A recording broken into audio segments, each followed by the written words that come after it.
welcome one another as we join our voices together wherever we are.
In the cold and dark winter months, Advent is a season of hope. As people of faith, we seek light and life in places where it appears all has been destroyed. We trust in God's active presence, co-creating with all things to build a just, peaceful, and life-giving way for all. We are called to actively embody Advent hope. In this work, we come together as partners, joining with others so our presence can be visible and make a greater impact more than anything we can do alone. As part of the Christian Church, Disciples of Christ, we are part of Week of Compassion. The work of Week of Compassion reflects the hope, peace, joy, and love of this season in tangible ways, through a global network of partners. Week of Compassion collaborates and works within partner structures, communicating with those who best understand the needs and have the most effective means of distributing resources, using partners' strength. The hope is that our response will have meaningful impact while empowering leaders in the local community. Week of Compassion has been at work with partners in Pakistan in the wake of a torrential monsoon season that has devastated the country, bringing the worst flooding in modern history, leaving almost incomprehensible damage across most of the country of Pakistan. 33 million people are flood affected. 6.4 million are in need of humanitarian assistance. 1.8 million houses have been damaged or destroyed. 750,000 livestock killed. 1,500 estimated flood-related deaths and 13,000 injured. 4,000 miles of roads and nearly 300 bridges destroyed. 17,500 schools completely or partially damaged. Week of Compassion has been and continues to be in Ukraine, coming alongside ecumenical partners. Week of Compassion has been able to support winterization work and continued needs in the area. In the face of devastation, destruction, and violence, Hope becomes real as we discover ways to come alongside our partners and for our support.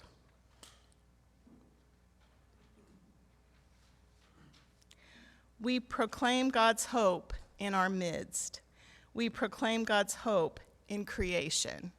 Hope is here. Hope is with us. Hope is in us.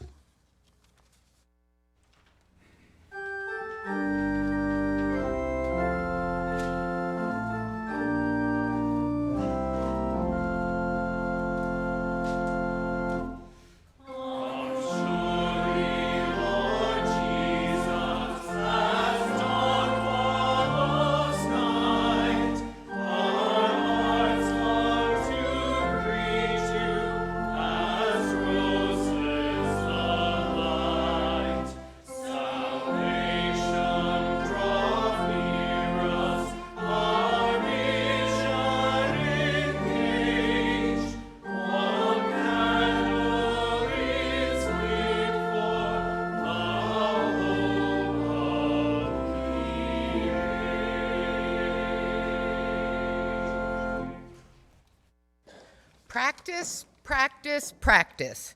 Neither a new way nor a new world will come to us all at once. Not quickly, not without failures, not without patience and determination, but through holy repetition, radical rituals of hope and curiosity, of learning and unlearning, mending and repairing, inventing alternative habits of power that construct life anew.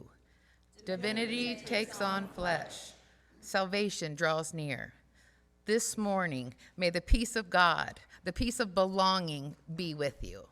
And also with you.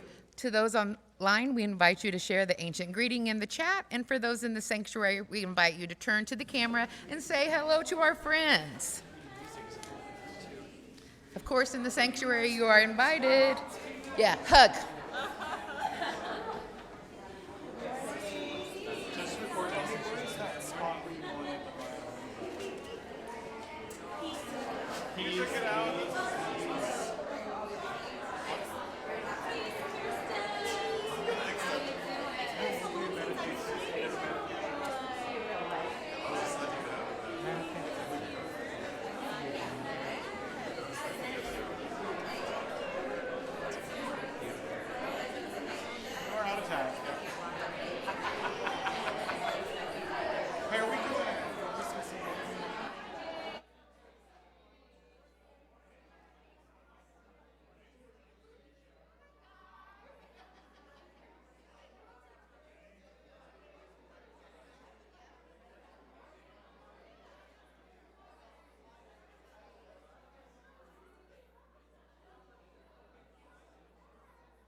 Good morning.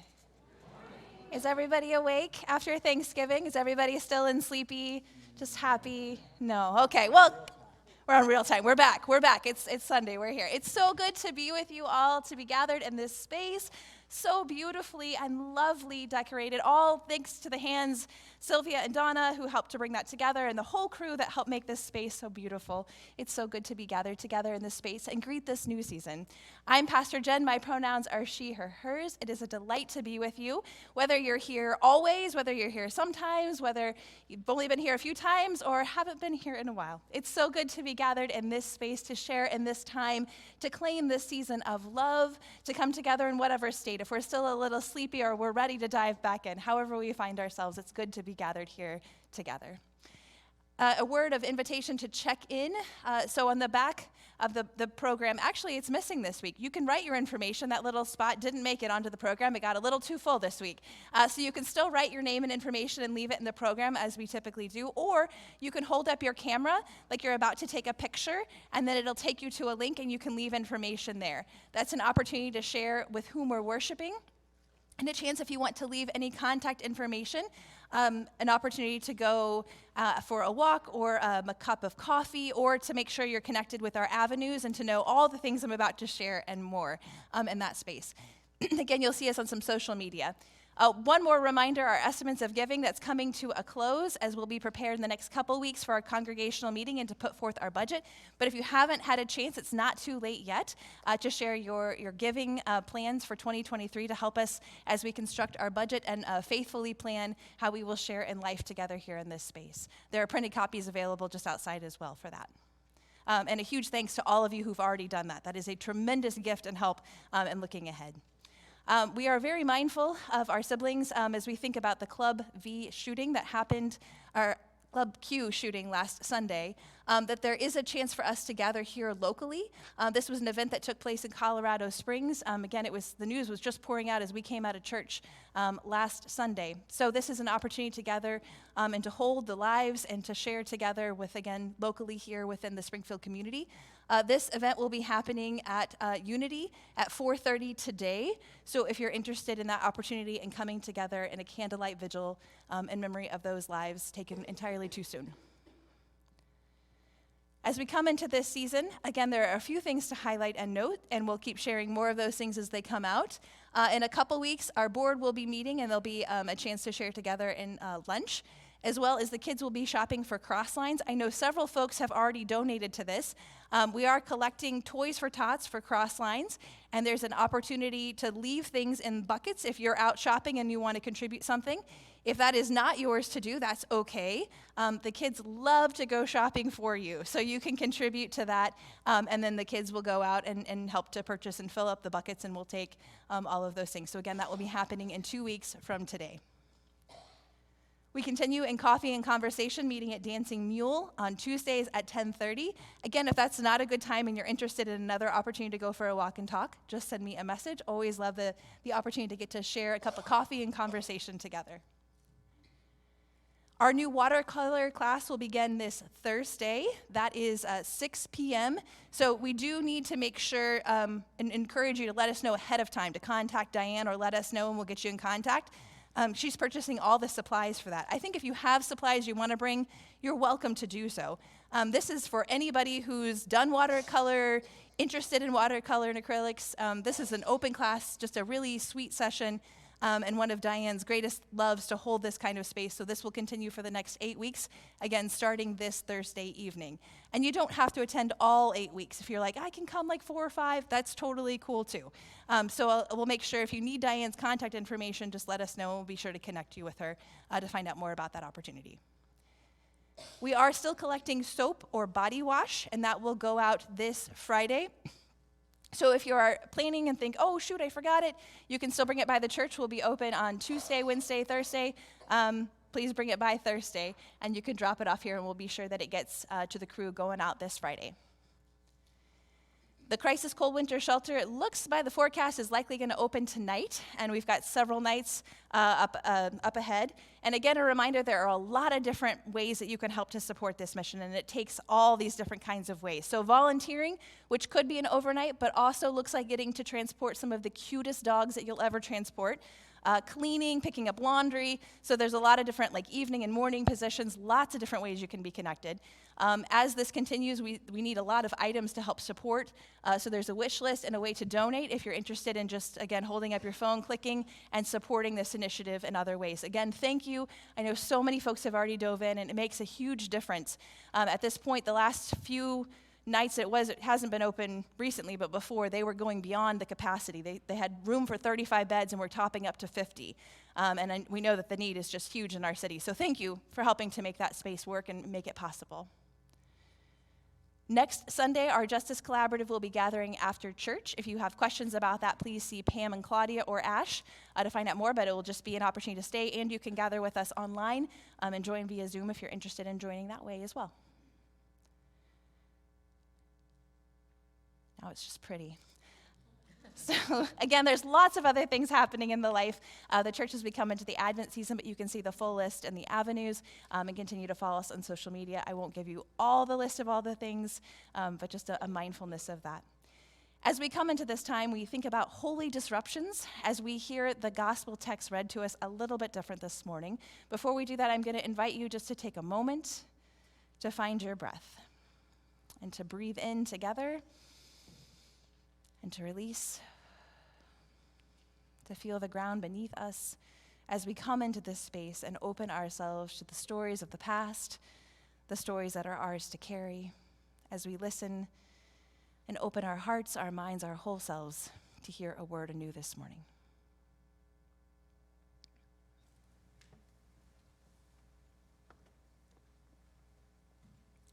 From the Gospel of Matthew, chapter 24.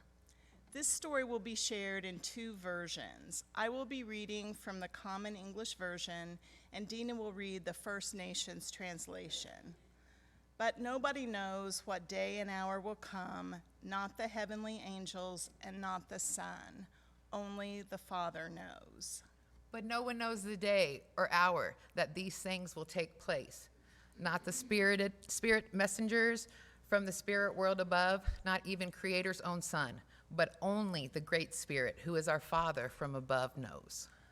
As it was in the time of Noah, so it will be at the coming of the human one. In those days before the flood, people were eating and drinking, marrying and giving in marriage until the day Noah entered the ark. They did not know what was happening until the flood came and swept them all away. The coming of the human one will be like that. When the true human being comes, it will be like it was in the days before the great flood, in the time of the one who rests, Noah. In those days, the people were eating and drinking and getting married until the day that one who rests entered the great wooden canoe. No one knew what was happening until the floodwaters came, washed them away, and drowned them all. It will be the same when the true human being appears. At that time, there will be two men in the field. One will be taken and the other left. Two women will be grinding at the mill. One will be taken and the other left. Therefore, stay alert. You don't know what day the Lord is coming. During that time, two men will be working in the field. One will be taken away and the other left. Two women will be husking corn. One will be taken away and the other left. So be on the lookout, because you never know when your honored chief will arrive. But you understand that if the head of the home knew at what time the thief would come, he would keep alert and wouldn't allow the thief to break into his home. Therefore, you also should be prepared, because the human one will come at a time you don't know. But know this, if the elder of a family had known of what part of the night the thief was coming, he would have stayed awake and stopped the thief from breaking in. Just like this elder, you must be ready, for the true human being will not come at the time you expect him to. We bring our ideas, identities, and curiosity to the text. These words become holy as we bring our presence, questions, and whole selves.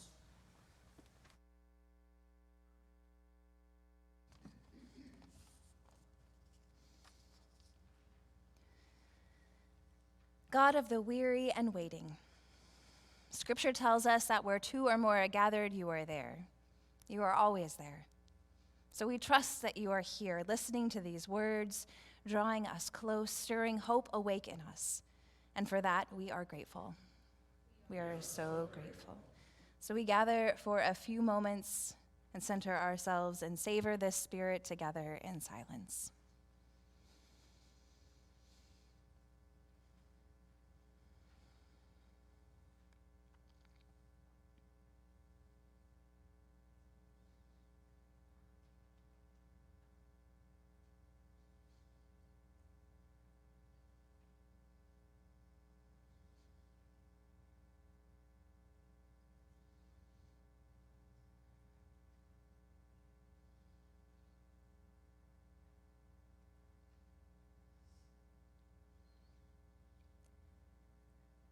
Today, Holy God, we feel hope in our midst when the choir sings, when the candles are lit, when we enter this space and someone knows our name, when our children are curious, when we find moments of true connection, when we are brave enough to be who you call us to be.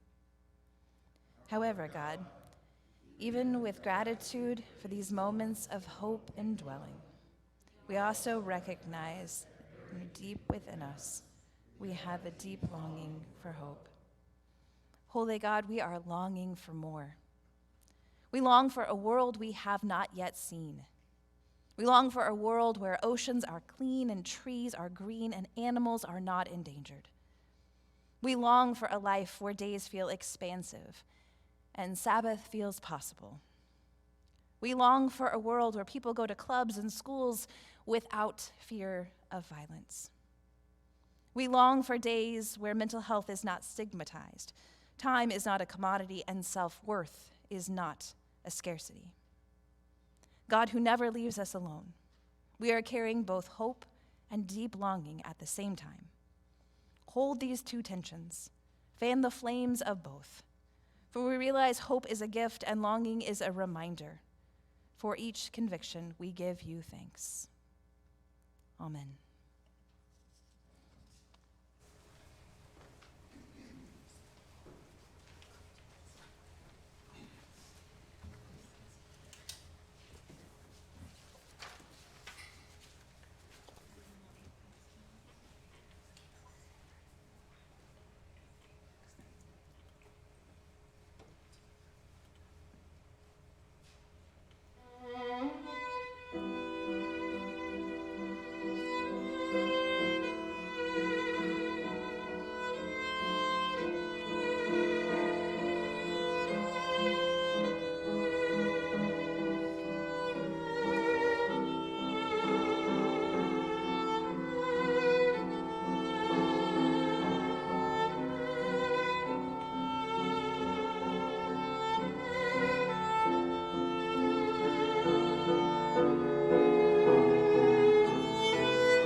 maybe death of the corrupt systems and structures marked by power and well, I am on the wrong place.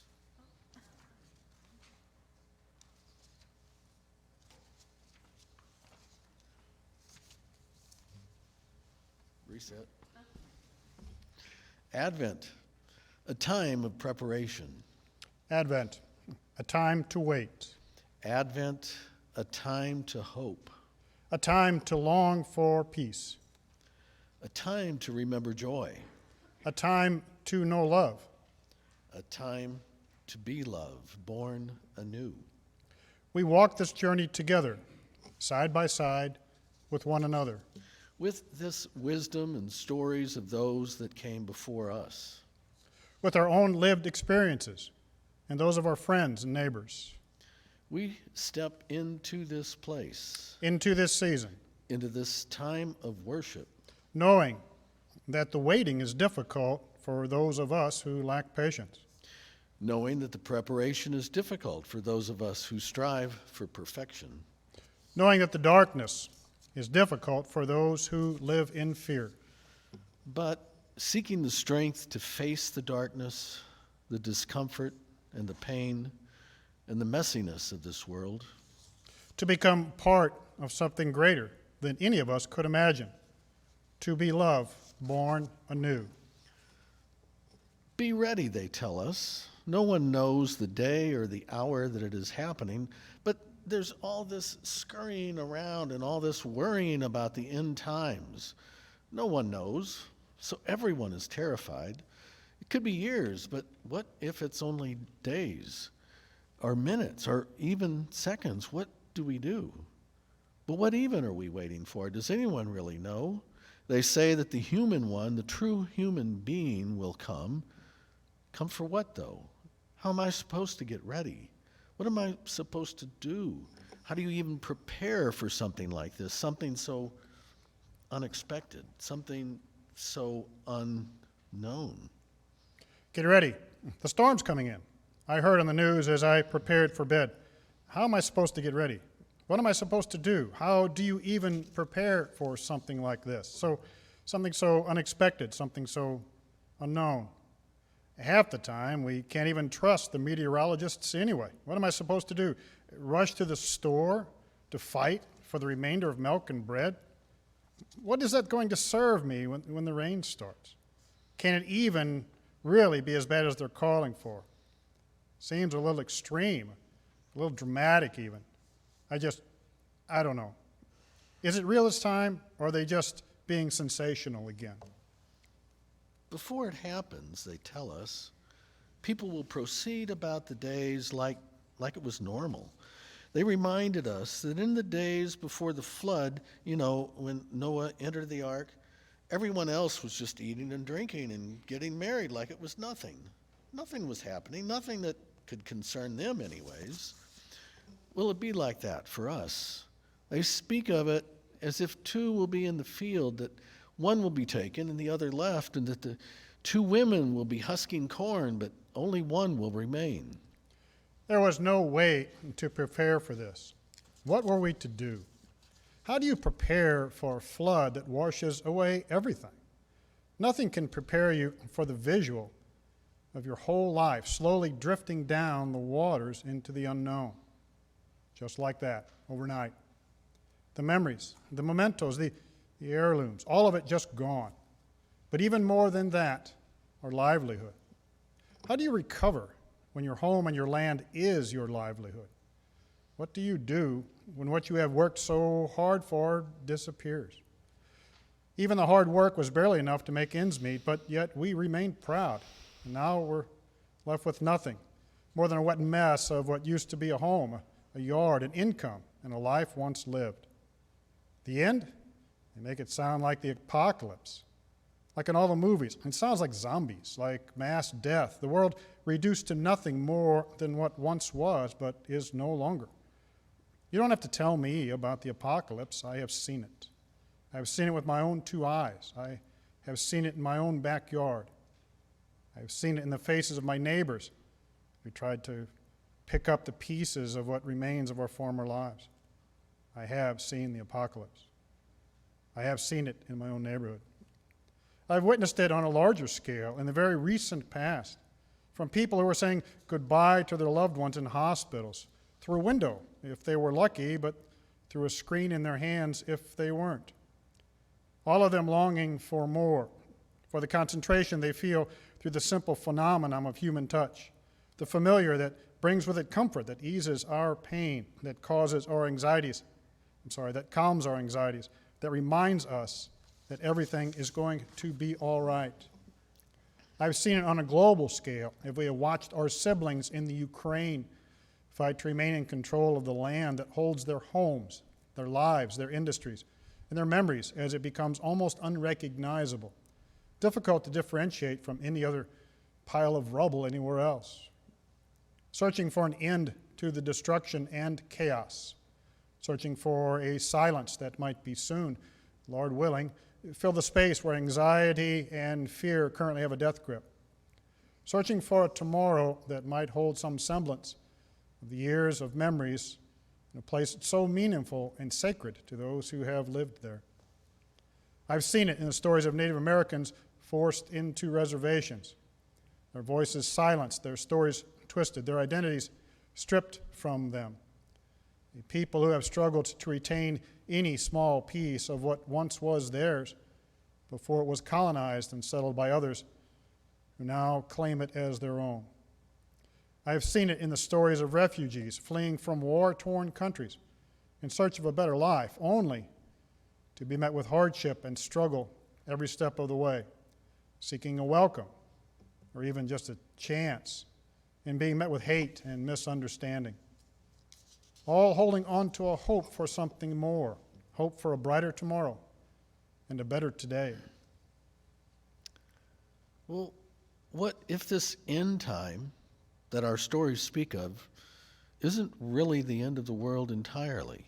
What if this end time that our stories speak of isn't really the end of life on earth? What if this end time that our stories speak of is just the end of the world as we know it? What if this end time that our stories speak of is the end of this, but the start of something new or something greater? What if this end time that our stories speak of is truly the story of a birth, of new life through the pain and through the struggle and through the mess? What if this end time that our stories speak of isn't one marked by fear, but by hope? Death doesn't scare me. You know what scares me? People not caring. People becoming desensitized to the suffering and the pain of their neighbors, normalizing this sort of devastation and destruction, throwing up their hands and saying, there's nothing we can do. This is bigger than us. That scares me.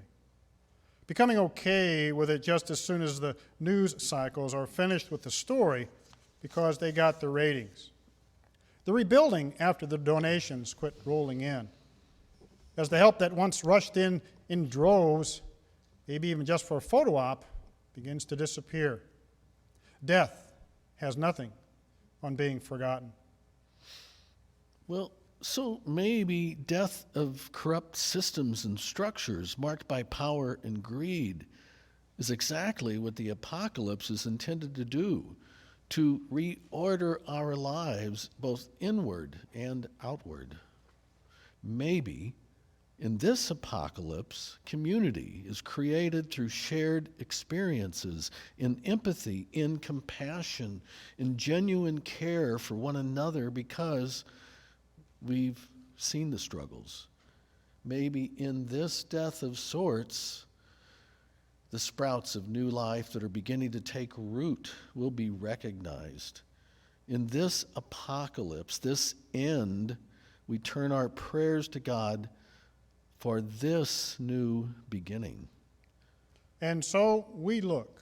We look. For hope. For hope. And we wait. We wait. And we prepare. We prepare. to be part of something greater, to be witnesses to the stories, to be agents of to change, find our place in the story of the story of love being born anew. anew.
Today.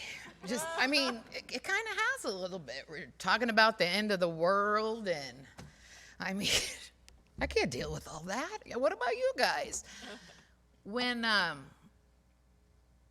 hear about the apocalypse and the suffering, I know that most of you know that I have found my place in this community outside of these walls at the outreach center of the Connecting Grounds that helps our unsheltered neighbors. And every day they come in, some hopeless, and yet so many with hope. So much hope, like this incredible faith, but a hope that I have never seen. Hope that this situation that they have right now in their current reality will change tomorrow, or will change in an hour for them. They're hungry now. Hopefully when they leave this, the next step, someone will see them, offer them a meal. I feel like so many moments and stories are missed out because our faces are down. Do we not want to see what's happening in our city, in our communities? All of the churches that we have here, and we're struggling to keep a shelter open at night. So many opportunities. But I am grateful for the work that is done here, because when we all leave this space, we all go out into the community, but we take this love and this faith and this hope for a better tomorrow with us. I'm going to leave you with not leave you, but something I came across. Never forget this: God delights in you. No matter how the world might try to beat you down, there is a love that can never be taken away from you. That's what I hope for all.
Let us pray. We give thanks for our many blessings. Thank you for this beautiful and sacred building where we're able to gather. We are grateful that our congregation and denomination is full of compassionate and encouraging people who are taking real action to support those in need locally and internationally. Please guide each of us to know how to use our gifts to assist these efforts to provide hope through shelter, food, and support to those who are in need. Amen.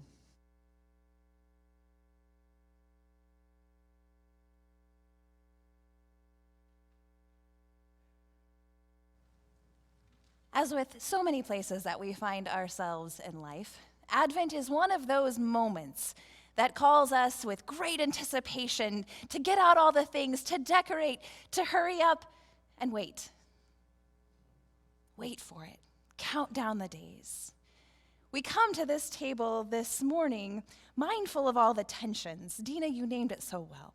We've said a lot of hard things in this space together. And I'm so thankful we can do that together, that we're mindful that this season that tells us, hurry up, get the preparations, and wait, can hold the tensions, the swirling of all the moments. That we can stand in the face of mass shooting, we can stand in the midst of hate crime in our world, we can stand in the midst of violence and all the things around us and destruction and say, this is an end, but it is not the end. That we can come together and proclaim that there is hope. When Kevin, Koch, and I began dreaming about this series, I was so thankful for his wisdom. He was, for those that don't know Kevin, he was co-pastor here a few years ago with us. And the piece that he wrote, read beautifully by Todd and Michael, thank you, I think holds that tension so beautifully. The words that he sprung into us, the invitation to us to be bearers of the story. We hold these words that are ancient, and yet the stories all around us, of the people that we meet and we greet and we seek and the news that we hear, we hold both. We are invited to be agents of change, invited to be witnesses, to tell the story, to let it swirl with our stories, and to know and proclaim love is here. Even as we know it's coming again and being born anew, love is here. So as we come to this table this morning, the reminder, the invitation that all of us are invited to join, all of us are welcome, all of us are loved. May this space provide what you need. A smile, a reassurance, a reminder, a proclamation, a transformation, or simply a gentle, here is a piece of bread. This will be enough for the next day ahead. May it be enough to sustain you and give you hope this morning. As we come to this table, let us join our voices in singing, Comfort, Comfort You, My People.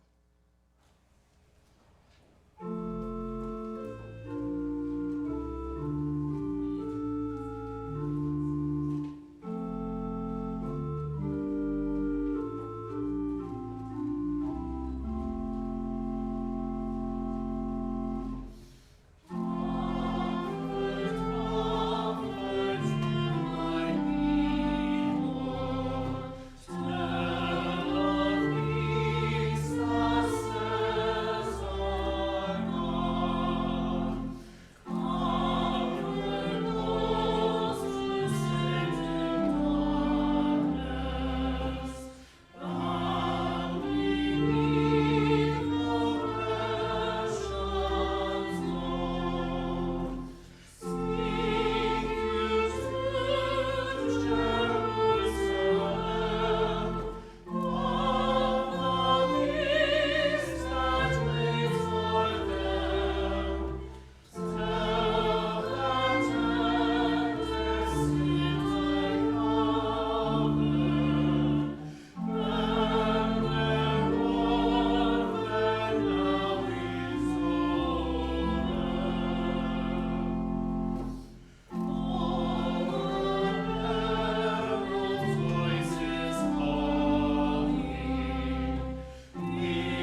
Drink and eat in remembrance of me.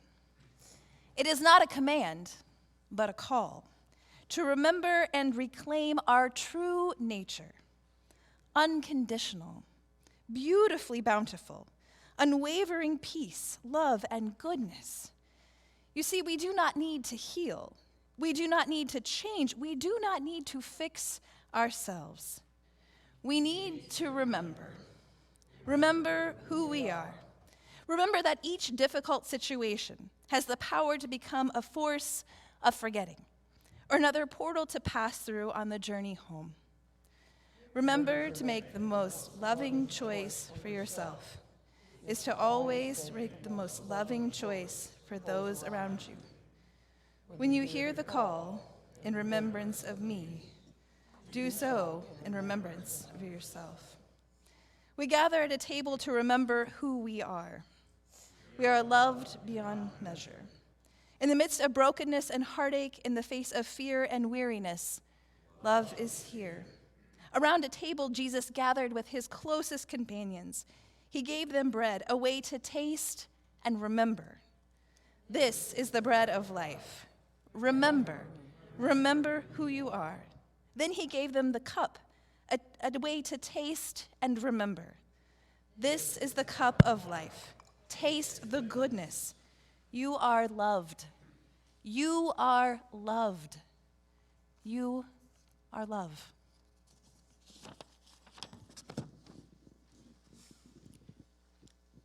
God who loves us, we know that there will come times in our lives when we feel hopeless. Help us to realize that although the feeling is real, the hopelessness is an illusion, because our hope is in you. Amen.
A huge thanks. Kirsten, it's always so good to have you here. What a joy. Thank you. To all our musicians, to worship leaders, to tech crew, deacons, and elders.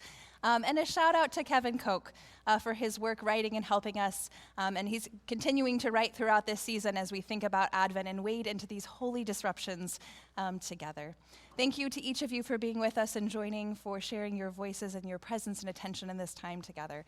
A reminder that there is coffee and tea and treats, and hope that you'll linger a little longer with us in the gallery after this time.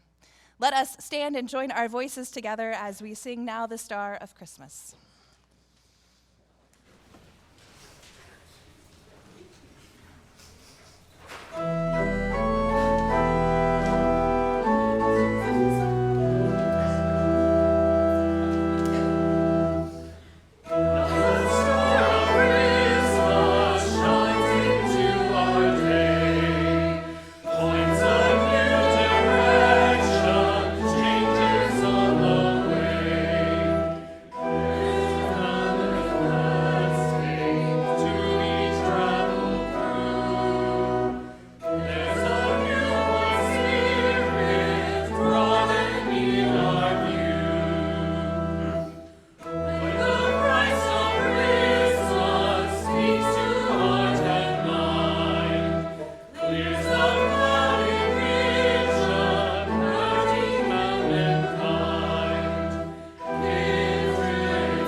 Cry out for our attention.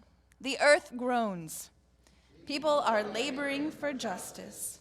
Divine truth bubble from within if we'll listen. May we go from here with ears and eyes and hearts open to the sacred, calling for us with gifts of wisdom and invitations to courage. In assurance, the Spirit goes with us. Let it go in hope. May it be so.